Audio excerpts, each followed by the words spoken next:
तो फिल्म की शुरुआत किम नाम के एक आदमी से होती है। रोज जब वो बस से उतरता है तो नोटिस करता है कि एक लड़की अपने सामान के साथ बस स्टैंड पर बैठी हुई है। पहले कई दिन तो वो उसे इग्नोर कर देता है, पर बेचारा एक दिन परेशान होकर उससे पूछ ही लेता है कि यहाँ क्या कर रही हो तुम। लड़की बताती है, बस का इंतजार। किम कहता है, जिस बस से मैं उतरा हूँ वो लास्ट बस थी, अब सुबह ही कोई बस आएगी। वो लड़की जिसका नाम ली है किम से सवाल करती है कि क्या तुम मुझे जानते हो। किम उसे नहीं जानता था, इसीलिए नाम में सर हिलाकर ऑकवर्ड होकर वो यहाँ से चला जाता है। लेकिन जब अगले दिन वो यहाँ आता है तो अगले दिन भी उनके साथ वही सब होता है। किम बस से उतरती है, वो लड़की फिर बस स्टैंड पर बैठी होती है। बस चेंज ये था कि आज बारिश भी हो रही थी। किम को उस लड़की पर तरस आ जाता है और वो इस लड़की से कहता है कि यहाँ रुकना तुम्हारे लिए ठीक नहीं, मेरा घर पास नहीं है, चाहो तो वहाँ रात गुजार सकती हो। लड़की मान जाती है और किम उसे लेकर अपने घर चला आता है। सीन कट होकर हमें एक नर्स को दिखाया जाता है जो रात में आईसीयू में ड्यूटी दे रही थी। इसी टाइम पर एक अजीब सा आदमी आईसीयू में आने की कोशिश करता है। नर्स ने जब उसे अंदर जाने से मना किया तो उसने बताया कि वो असल में मुर्दा घर जाना चाहता है, यानी उस जगह जाना चाहता है जहाँ पर हॉस्पिटल वाले मरने के बाद लाशों को फ्रीज करते हैं। नर्स उसकी बात का जवाब देती उससे पहले ही एक पेशेंट की तबीयत बिगड़ जाती है और सिचुएशन हैंडल कर जब वो वापस आती है तो देखती है कि वो आदमी वहाँ से जा चुका था। जिसके बाद सीन में हम एक लाइट शॉप को देखते हैं जिसका ऑनर है जंग। जंग से एक कंफ्यूज सा आदमी लाइट लेने आता है। जंग उसे लाइट तो दे देता है, पर अजीब चीज ये लगती है कि जंग उसके कुछ भी बताए बगैर उस आदमी की सारी इंफॉर्मेशन अपने डेटा रजिस्टर में लिख लेता है। और तभी उसी शॉप में वही हॉस्पिटल वाला आदमी आ जाता है। जंग उससे पूछता है, मैं आपकी क्या मदद कर सकता हूँ, पर वो आदमी कुछ भी बोले बगैर कंफ्यूजन में ही वहाँ से चला जाता है। अब सीन कट होकर हमें एक स्कूल का सीन दिखाया जाता है जहाँ पर ग्राउंड में एक लड़की एक क्लास पे नजर रखे हुए थी। देखने को मिला कि वहाँ पर हाईजू नाम की एक लड़की बैठी हुई थी। हाईजू भी उसे नोटिस कर लेती है और ऊपर से ही हाई करती है। एक अजीब चीज हम यहाँ पर ये नोटिस करते हैं कि हाईजू को और दूसरी लड़की को यहाँ पर ये सब लोग इस तरह इग्नोर कर रहे थे जैसे वो उन्हें देख नहीं पा रहे हों। हमें दोबारा लाइट शॉप का सीन दिखाया जाता है जहाँ जंग के पास एक आदमी आता है। इस आदमी के आते ही जंग का चश्मा बर्फ में बदलने लगा था। वो आदमी जंग से पूछता है, क्या तुमने एक डॉग देखा है? असल में एक डॉग मुझे बहुत परेशान करता है और मेरे घर के आगे आकर बहुत ज्यादा भौंकता है। जंग उसे मना कर देता है कि मैंने अभी तक किसी डॉग को नहीं देखा, और ये कहते हुए उसने चश्मा उतार दिया था और उसके चश्मा उतारते ही वो आदमी भी वहाँ से चला गया। यहाँ हमें हाईजू के स्कूल को दिखाया जाता है। हाईजू की सारी दोस्तें बातें कर रही थी कि स्कूल में बहुत सारी लड़कियों ने कुछ सोल्स को देखा है। हाईजू भी इन लड़कियों से बात करने की कोशिश कर रही थी, लेकिन बहुत ही अजीब तरीके से वो लड़कियां उसे इग्नोर कर रही थी। उसकी किसी बात का जवाब नहीं दे रही थी, यहाँ तक कि उसके बुलाने पर उसकी तरफ देख भी नहीं रही थी। इतने में ही इधर लाइट शॉप के अंदर एक नई औरत आ जाती है जिसका नाम हमें हाईवॉन पता चलता है। वो खामोशी से इस पूरे शॉप को देखती रहती है और फिर एक लाइट को जब हाथ लगाने वाली होती है तो जंग उसे अजीब तरीके से मना करता है और कहता है कि तुम्हें ऐसा नहीं करना चाहिए। जंग का लहजा ऐसा था कि जैसे उस लाइट को टच करने पर वो औरत किसी को मारना चाह रही हो। खैर हाईवॉन यहाँ से चली जाती है और हम इसी रोड पर अब हाईजू को देखते हैं। रास्ते में बारिश हो रही थी, वो स्कूल से घर वापस जा रही थी। रास्ते में उसे डर लगने लगता है तो वो लाइट शॉप के अंदर आ जाती है और हमें पता चलता है कि जंग हाईजू को बहुत अच्छे से जानता था और वो उसके आने पर खुश भी होता है। जंग यहाँ पर हाईजू को एक कैंडी देता है और ये लोग बातें करना शुरू कर देते हैं। हाईजू बताती है कि वो बहुत ज्यादा डरी हुई है क्योंकि उसने सुना है कि आसपास बहुत सारे भूत रहते हैं। जंग उससे जवाब में कहता है, ये तो इतनी डरने की बात ही नहीं है। अब जंग उससे अजीब से सवाल पूछता है कि क्या तुम अपनी मॉम के साथ रहती हो? हाईजू जब हाँ में जवाब देती है तो जंग उसे एक शॉकिंग बात ये बताता है कि तुम्हें गॉड की तरफ से एक गिफ्ट मिला है, तुम भी सोल, स्पिरिट्स और घोस्ट को देख सकती हो। हाईजू एक्साइटेड होकर पूछती है कि अगर मुझे कभी कोई सोल या स्पिरिट दिख भी गई तो मैं किस तरह पहचानूंगी?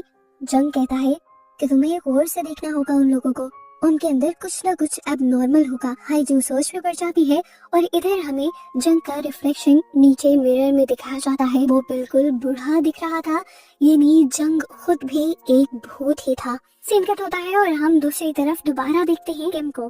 किम अपने घर जाने के बाद नोटिस करता है कि ली के नाखून उल्टी तरफ लगे हुए थे।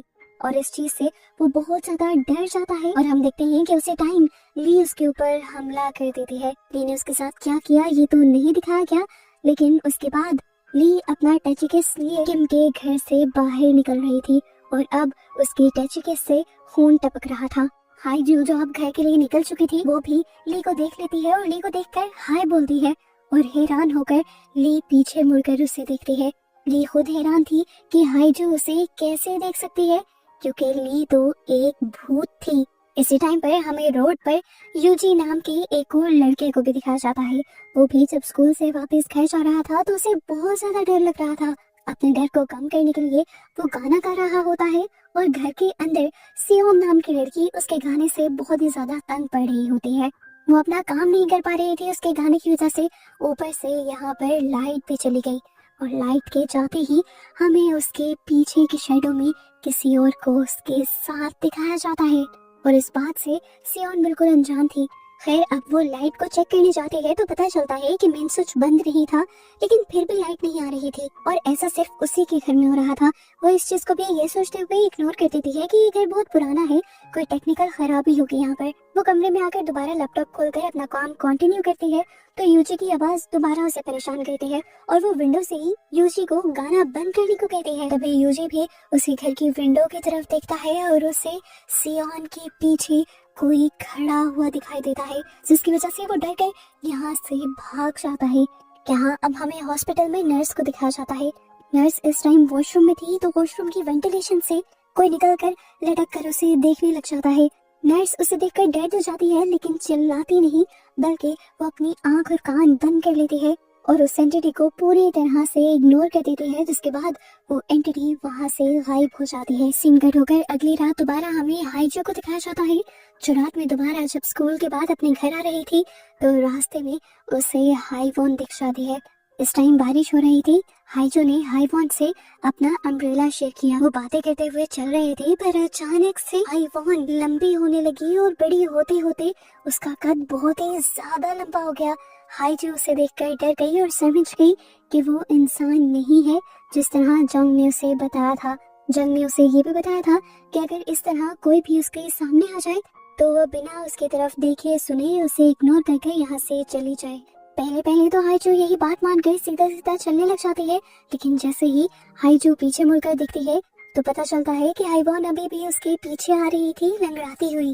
जंग को भी सबके बारे में पता चल जाता है, इसीलिए वो भाग कर अपनी लाइट शॉप से बाहर निकलता है। वो हाईजो को फौरन से अपने घर जाने को कहता है और यहाँ हाईवॉन के सामने अपना चश्मा निकालता है तो हाईवॉन उसकी आंखें देखकर डर जाती है और यहाँ से चली जाती है। इधर अगले दिन अब यूजी भी स्कूल से जब घर जा रहा था तो रास्ते में उसे ली दिख जाती है। ली के पास उसने सूटकेस भी नोटिस किया, लेकिन ये नहीं नोटिस किया कि सूटकेस में से अभी भी ब्लड निकल रहा है। वो ली को एक मासूम लड़की समझकर उसके साथ अपना अम्ब्रेला शेयर करने लग जाता है और जब वो सियोन के घर के बाहर से गुजर रहे होते हैं तो यूजी ली को बताता है कि इस घर के सामने से गुजरने पर मुझे बहुत डर लगता है, क्योंकि एक मर्तबा इस घर के अंदर मैंने इस घर की ओनर के पीछे किसी एंटिटी को देखा था। ठीक इसी टाइम पर हम देखते हैं कि सियोन को भी घर के अंदर अपने पीछे किसी का शैडो नजर आ जाता है और वो भी समझ जाती है कि उसके घर में उसके साथ कोई और एंटिटी भी रह रही है।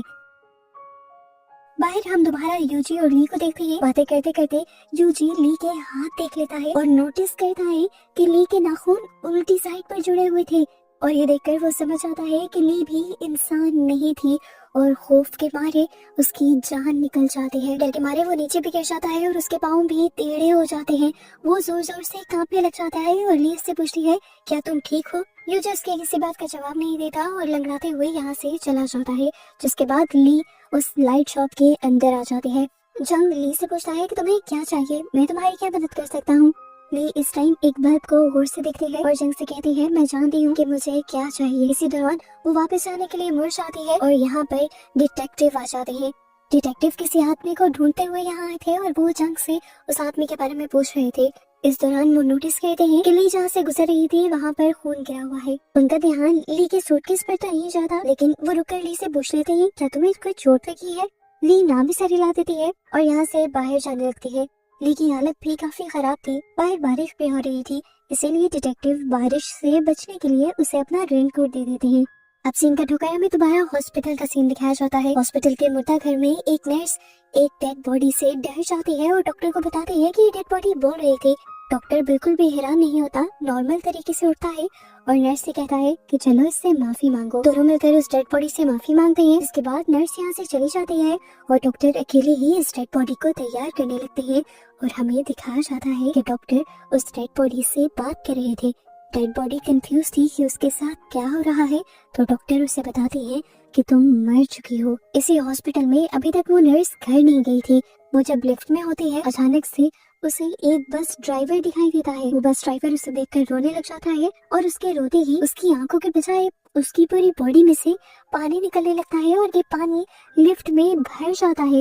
वो नर्स ये देखकर बहुत ज्यादा डर जाती है और ये लोग पानी में जैसे ही डूबने वाला होते हैं, तभी अचानक लिफ्ट का दरवाजा खुल जाता है और नर्स देखती है कि यहाँ पर ना तो वो पानी था और ना वो आदमी। सीन कट होकर दोबारा हमें लाइट शॉप का सीन दिखाया जाता है, जहाँ पर दोबारा एक क्रिमिनल को ढूंढते हुए डिटेक्टिव आ गए थे। जंग अब डिटेक्टिव से उस आदमी के बारे में पूछने लग जाता है जिसे वो ढूंढ रही है। जिस टाइम डिटेक्टिव उस आदमी के बारे में बता रहे थे, हम नोटिस करते हैं कि डिटेक्टिव की आंखें बार बार बदलती जा रही थी। अगली सुबह हमें हॉस्पिटल का सीन दिखाया जाता है। नर्स दोबारा अपनी ड्यूटी पर आ जाती है और जब वो एक पेशेंट को लिफ्ट के जरिए एक दूसरे रूम में शिफ्ट कर रही होती है, तब वो पेशेंट बताता है कि मुझे हॉस्पिटल में बहुत से ऐसे लोग नजर आते हैं जो बाकी किसी को नजर नहीं आते। नर्स उसे कुछ नहीं बोलती और कहती है कि मैं भी उन लोगों को देख सकती हूँ। ऐसा तब होता है जब हम मौत के मुंह में जाकर दोबारा से जिंदा होते हैं। वो बताते हैं कि मेरा भी एक ऐसा एक्सीडेंट हुआ था जिसके बाद मैं मौत के मुंह से वापस निकल कर आई थी और तब से मैं भी उन लोगों को देख सकती हूँ और अगर अब आप ऐसे किसी को देखें तो उसे इग्नोर कर दीजिएगा।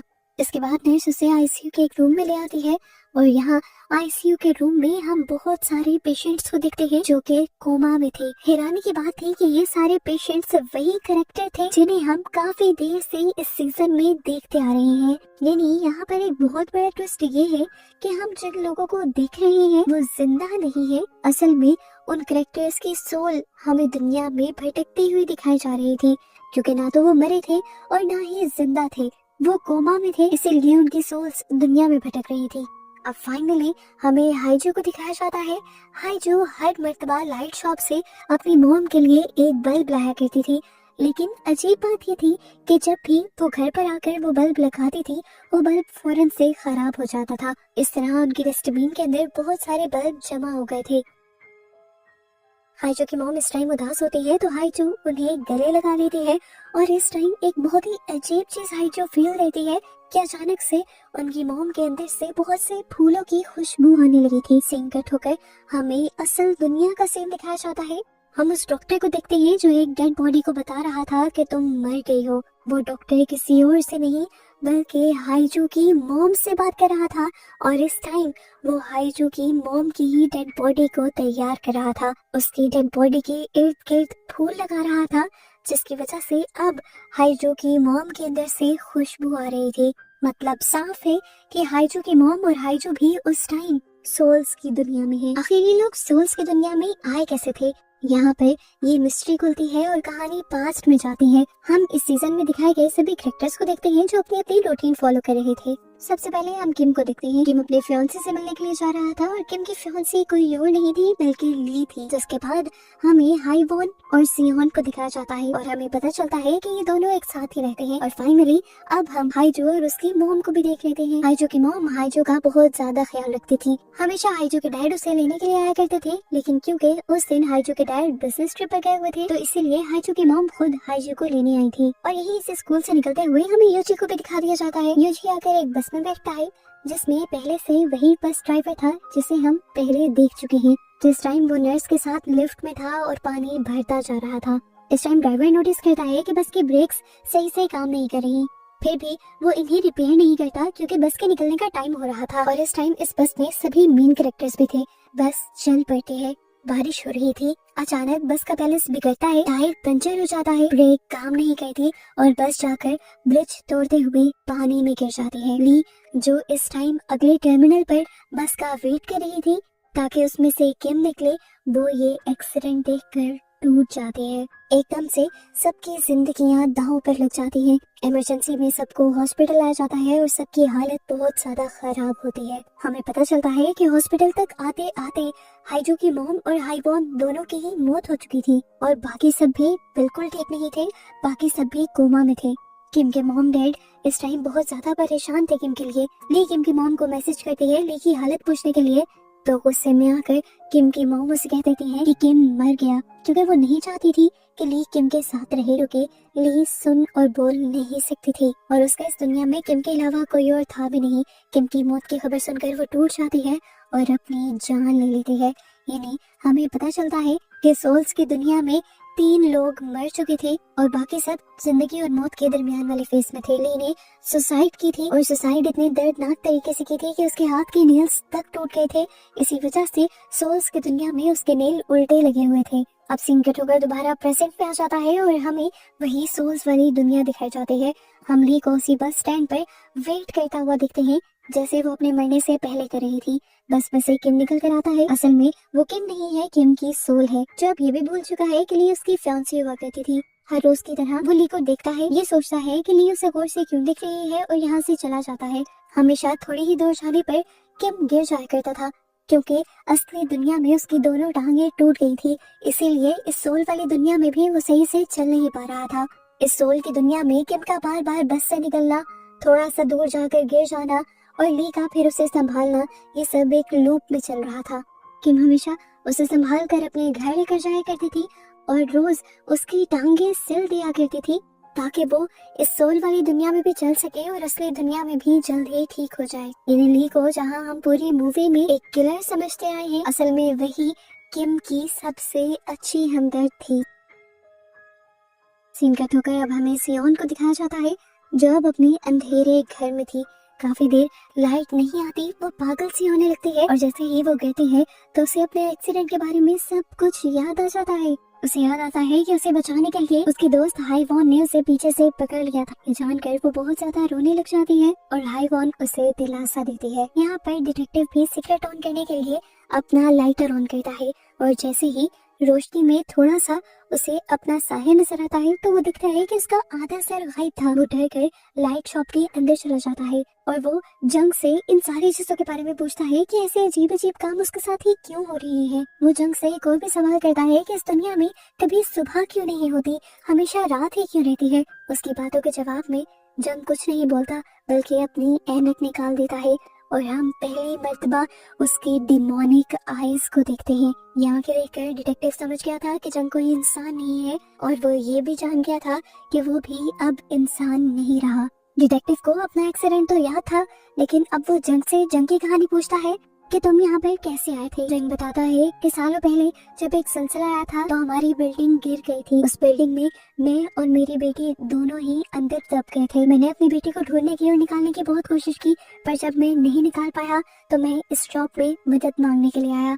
उस टाइम यहाँ पर इस लाइट शॉप की ऑनर एक लड़की थी जिसने मुझे देखकर बताया कि मैं मर चुका हूँ और एक आत्मा बन चुका हूँ और उसने मुझे ये भी बताया था कि तुम्हारी बेटी को दुनिया में रेस्क्यू कर लिया गया है और वो जिंदा है, इसीलिए वो तुम्हें मिल नहीं सकती। जंग बताता है कि उस दिन के बाद से मैं इस लाइट शॉप को संभालने लगा क्योंकि मुझे पता चल गया था कि मरने के बाद या किसी भी मुश्किल में सोल्स एक मर्तबा इस लाइट शॉप में जरूर आती हैं।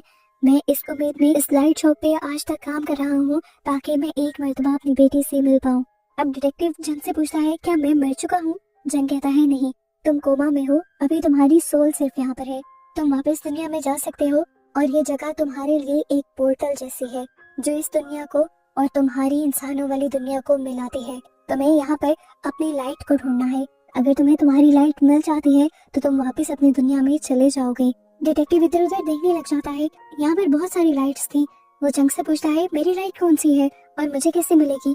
जंग उसे बताता है कि तुम्हें तुम्हारी लाइट मिल चुकी है। वो हैरान होकर अपनी लाइटर की तरफ देखता है जो अभी उसके बगैर जलाए भी जल रहा था, यानी यही उसकी लाइट। यहाँ इसी सोल की दुनिया में अब हम उस बस ड्राइवर को भी देखते हैं। वो बस ड्राइवर इस दुनिया में आए अपने सभी पैसेंजर्स को लाइट शॉप तक पहुँचाना चाहता है ताकि जो लोग दुनिया में कोमा में हैं उनकी लाइफ दोबारा से नॉर्मल हो सके और वो किसी तरह अपनी गलती को सुधार सके। इस टाइम भी वो भीगा हुआ यूजी के पास आता है।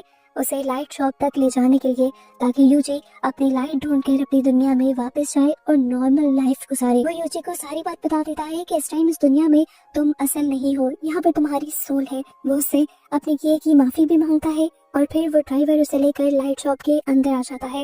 लाइट शॉप के अंदर आते ही पहली ही नजर में यूजी को अपनी लाइट मिल जाती है। उसे अपनी लाइट का इस तरह पता चला था कि बाकी सारी लाइट्स उसे मध्यम नजर आ रही थी और उसकी वाली लाइट उसे ब्राइट नजर आ रही थी, यानी तेज नजर आ रही थी। जैसे ही यूजी उस लाइट को हाथ लगाता है, वो लाइट और भी ज्यादा चमकने लग जाती है और जंग उसके पास आकर कहता है, उम्मीद है कि हम दोबारा यहाँ नहीं मिलेंगे। नहीं, वो यूजी को उसकी दुनिया में भेज रहा था और अपनी तरफ से उसे बाय कह रहा था। इधर सीन कट होकर हमें दोबारा से किम और ली को दिखाया जाता है। इससे पहले कि लूप दोबारा से शुरू हो जाता, इस मर्तबा ली तेजी दिखाते हुए जल्दी से बस के अंदर चढ़ जाती है और किम को सारी बातें बता देती है कि तुम इस टाइम एक सोल की दुनिया में हो, मैं मर चुकी हूँ, लेकिन तुम अभी भी अपनी दुनिया में जिंदा हो और इस टाइम कोमा में होने की वजह से तुम्हारी सोल यहाँ पर है। तुम्हें वापस अपनी दुनिया में जाना होगा। किम को ली की गई हुई बातें तो समझ आ रही थी, लेकिन उसे ये नहीं पता था कि ली है कौन और उससे ये सब क्यों कह रही है। एक्सीडेंट की वजह से वो ली को पूरी तरह भूल चुका था। यहाँ पर हम देखते हैं कि बस ड्राइवर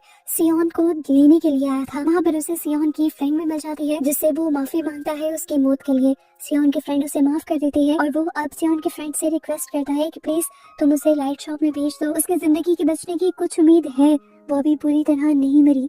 अगर वो लाइट शॉप में चली गई तो वो असली दुनिया में जिंदा हो जाएगी। ये सुनकर सियोन की दोस्त उससे वादा करती है कि मैं उसे लाइट शॉप में जरूर भेज दूंगी।